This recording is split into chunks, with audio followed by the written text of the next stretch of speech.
సింహరాశి వారు ఈ వారం వివిధ ప్రాంతాల నుండి కొన్ని రకాల శుభవార్తలు లేదా ఇతరమైనటువంటి సమాచారాలు తెలుసుకుంటూ ఉంటారు, అందుకుంటూ ఉంటారు.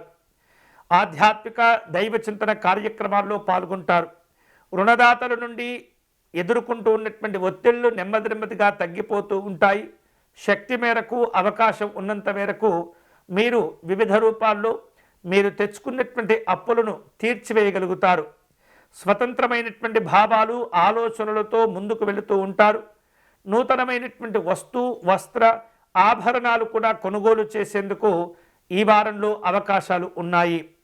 విద్యా సంబంధమైనటువంటి అంశాల్లో విద్యార్థులకు అనుకూలంగా ఉంటుంది.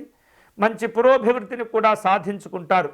కుటుంబ సభ్యులతో కలిసి విహారయాత్రలు చేయటం, తీర్థయాత్రలు చేయటం జరిగిపోతూ ఉంటుంది. సంతోషకరమైనటువంటి కార్యక్రమాల్లో పాల్గొంటూ ఉంటారు. సమాజంలో మంచి గౌరవాలు, పలుకుబడులు పెరుగుతూ ఉంటాయి.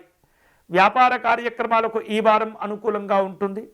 నూతన పద్ధతులను ఆలోచన చేస్తూ, అనుసరిస్తూ కొన్ని రకాల పెట్టుబడులు కూడా పెట్టగలుగుతూ ఉంటారు. వృత్తి, ఉద్యోగపరమైనటువంటి అంశాల్లో పని ఒత్తిడి పెరుగుతుంది. ఆ పని ఒత్తిడి నుండి కూడా కొంత ప్రశాంతంగా ఆలోచనలు చేయటం ద్వారా నెమ్మది నెమ్మదిగా ఉపశమనాలు కూడా లభిస్తూ ఉంటాయి. వారం మధ్యలో కుటుంబ సభ్యులతో కొన్ని ముఖ్యమైనటువంటి విషయాలు చర్చిస్తూ ఉంటారు. వివాదాలకు దూరంగా ఉండేటటువంటి ప్రయత్నం చేయండి. పనులకు ఈ వారం అనుకూలంగా ఉండబోతుంది. అన్ని రకాల అవకాశాలను సద్వినియోగం చేసుకునేటటువంటి ప్రయత్నం చేయండి. ఈ వారం విశేషమైనటువంటి శుభ ఫలితాలు పొందేందుకై ఈ సింహరాశి వారు లక్ష్మీ నృసింహస్వామి వారిని పూజించే ప్రయత్నం చేయండి.